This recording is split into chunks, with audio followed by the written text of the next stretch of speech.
Welcome to the Weaver Sews. I'm Daryl Lancaster. In a previous video, I showed how to make this beautiful, elegant, and professional looking buttonhole called a bound buttonhole. I showed how to create these buttonholes in a separate collar band, so one side wall of the buttonhole is caught in the band seam.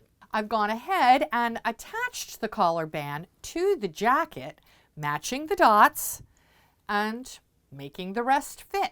At the end of that video, I mentioned that when I would be attaching the collar band to the front of the jacket, I would be pressing the seam open for reasons that have to do with the construction sequence when attaching the upper collar facing and then the lining. And I talked about the need to isolate the area where the buttonholes were created by clipping to the seam line and then finishing that edge with a Hong Kong seam finish. Now that I've attached the undercollar band to the jacket, you can clearly see the reason why.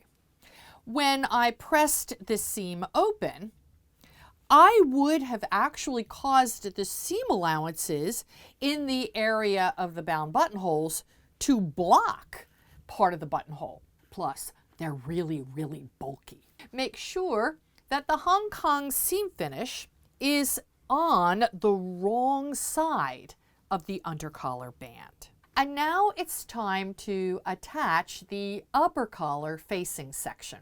I had enough of the caviar leather skin to cut the upper collar facing section. So the upper collar on this jacket will be of the same leather as the elbow patches, the welt pockets, the shoulder epaulettes, and now the bound buttonholes. Because this is real leather, going to the trouble of, well, Really? hi. Hi. Keep going. Keep going. Come on. Because this is real leather, going to the trouble of creating an interfaced window for the bound buttonholes isn't really necessary.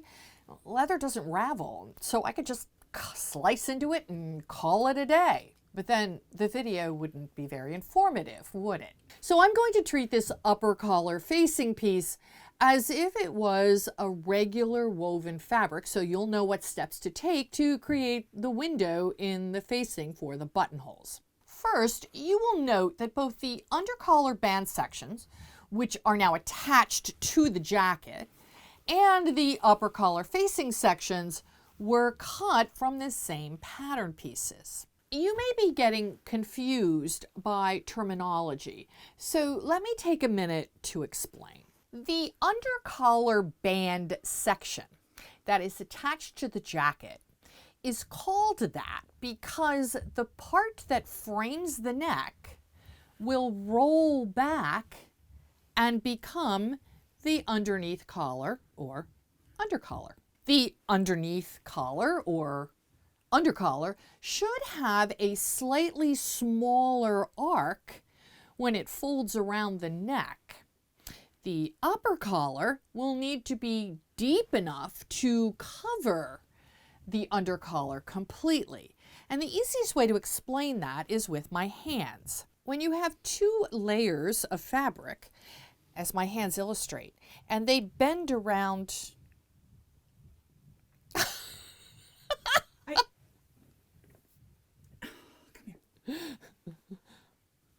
When you have two layers of fabric and they bend around each other as a pair of collars would, the underneath layer has to be smaller than the upper layer, otherwise it hangs out the bottom. The lower portion of this underneath collar or undercollar rolls out into a front band, which contains the buttonholes. The other collar sections will attach to the jacket and become the visible upper collar as it bends around the neck and then roll into the facing for the band.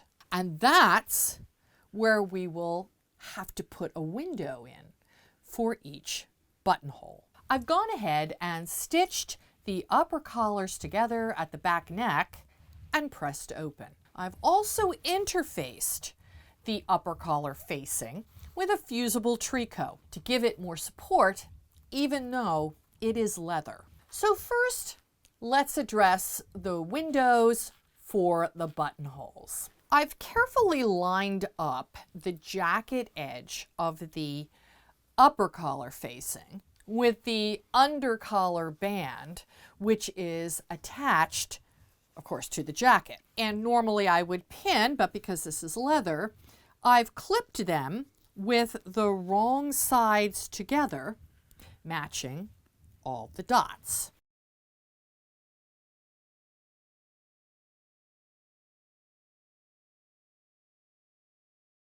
Transfer the location of each of the placement lines of the buttonholes to the facing with chalk.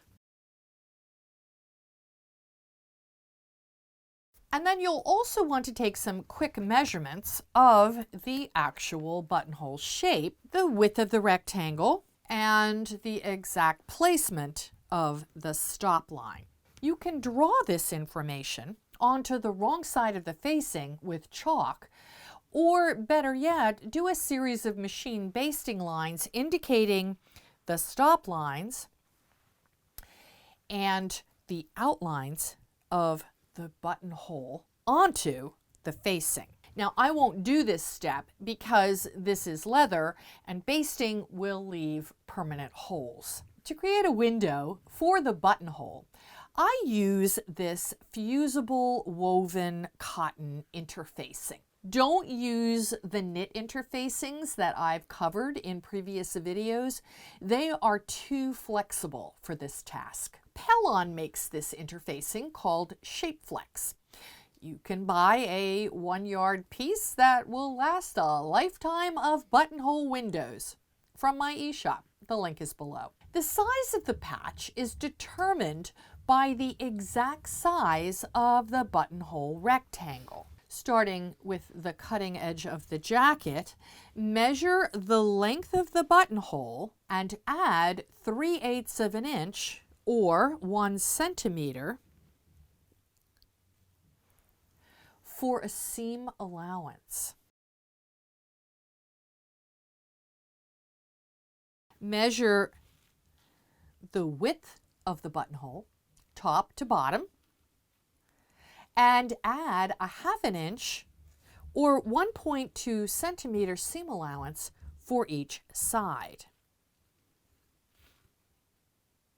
So the patch for each of these buttonholes is 2 3/8 of an inch by 1.5 inches or 6 by 3.8 centimeters. Cut the patch with pinking shears if you have them, but this is optional. Once the patch is fused, nothing will unravel, but the pinked edge just fades out the hard line of the edge of the patch. Now, I should say at this point that doing a test first on a scrap would be advantageous.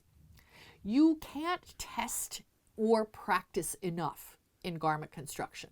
With right sides together, make sure the glue side or sparkly side is facing up and securely pin, or in my case, clip, keeping one edge flush with the cutting line of the jacket band seam line. Center it over the buttonhole placement line. It should extend 3/8 of an inch or 1 centimeter beyond the stop line.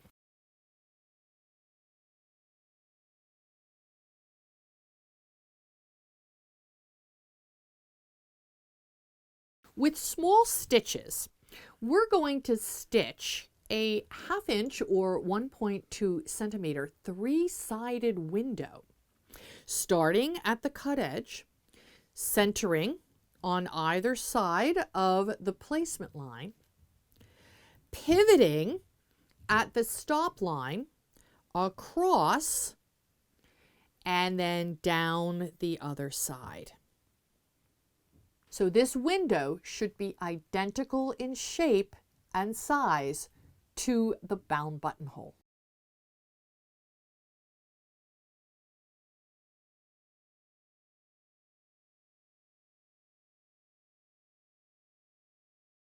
Cut the window opening the same as for the bound buttonhole. Start at the cutting line for the jacket band seam, and then cut through the middle of the facing and patch along the buttonhole placement line, stopping 1/4 inch or 6 millimeter from the end of the rectangle, and then clip into both corners.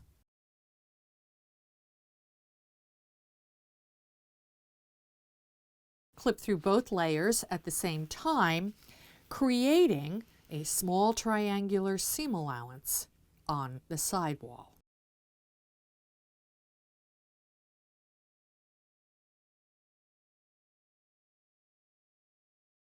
Turn the patch to the wrong side of the facing and carefully fuse in place.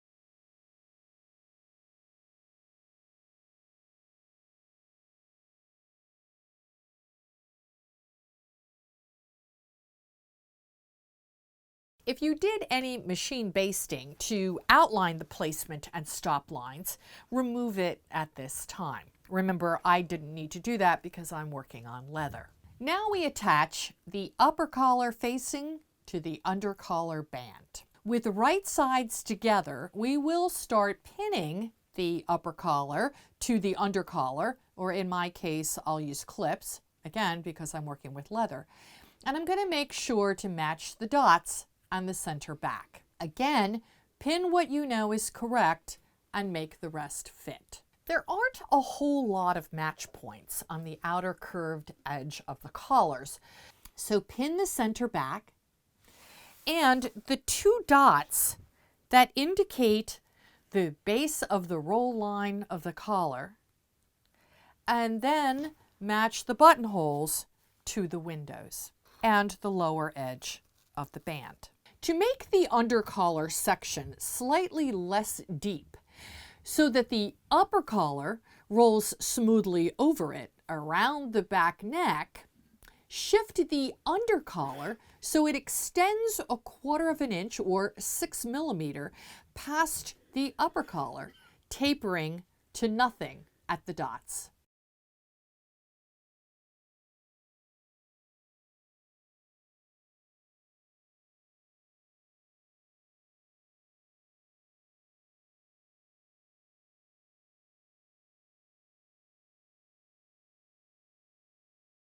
We will be stitching the 2 collars together using a 5/8 inch or 1.5 centimeter seam allowance, but using the undercollar, that's the Harris tweed, cutting line as the guide, which means the upper collar, or the leather, will have a smaller seam allowance. And as a result, the upper collar, or the leather, will be slightly bigger in depth. This is a great place for a walking foot, but because I am stitching on the leather, even though it's interfaced, I have much better results with my straight stitch foot. Start at the lower left edge and stitch across the bottom of the facing band. Leave the needle in the fabric, lift the presser foot,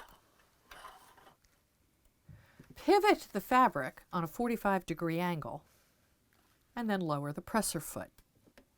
Turn your stitch length down to nothing, and then take a couple of small stitches in the point to help reinforce. Again, with the needle in, lift the presser foot and pivot the fabric so that the presser foot will be in position to continue stitching the seam. And don't forget to turn the stitch length back up to normal.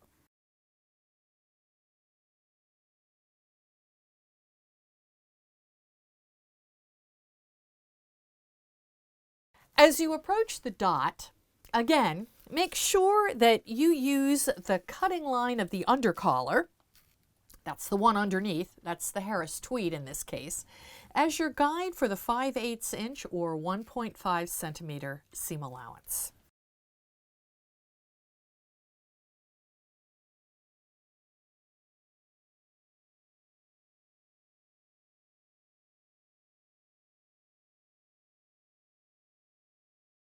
Continue stitching around the collar and back down to the other lower edge, pivot as before, and stitch across the bottom of the band.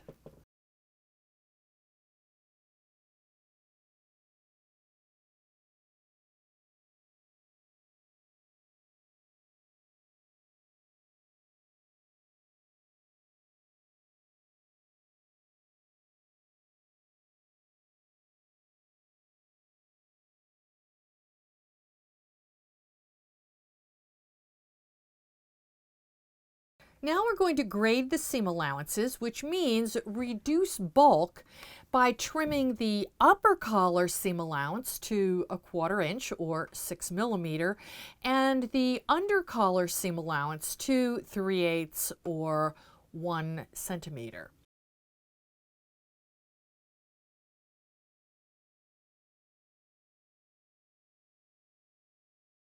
Clip across the lower corners. Now before we turn the collar band right side out, I'm going to clip the outer perimeter of the collar so that those seam allowances won't bunch up. I'm going to turn the collar band right side out using a point turner to help get those lower corners nice and square. If you've never used a point turner, don't poke, just gently roll the corner. You'll have a really nice point. Before pressing, it's important to understitch the undercollar to prevent it from rolling out and being seen. With the upper collar rolled out, we're going to start at the dot at the base of the collar roll line. Oops, well look at that. There's a tailor's tack that I never pulled out of this. Well, and how many times was this piece on exhibit?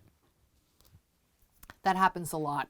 There's a lot of times I forget the tailor's tacks. Anyway, we're going to understitch from the dot at the roll line through all seam allowances around to the dot at the base of the collar roll line on the other side. This can be really spatially challenging. And my directions for actually how to construct this 200 jacket, actually the 200, the 100, the 300, the 400, and the vests, anything that has this shawl collar, have this drawing on them to help you orient exactly what's happening. So keep this handy because that'll really help a lot. And truth be told, I keep it handy as well because I get messed up on this all the time. There's going to be a lot of jacket here, so do the best to keep it all out of the way. And we're going to use normal stitches. We're going to start stitching the undercollar here at this dot close to the seam line, catching in all of the seam allowances. We'll start stitching the undercollar here at this dot close to the seam line, catching all of the seam allowances underneath. We're actually stitching on the Harris tweed undercollar right by the seam line, not on the leather.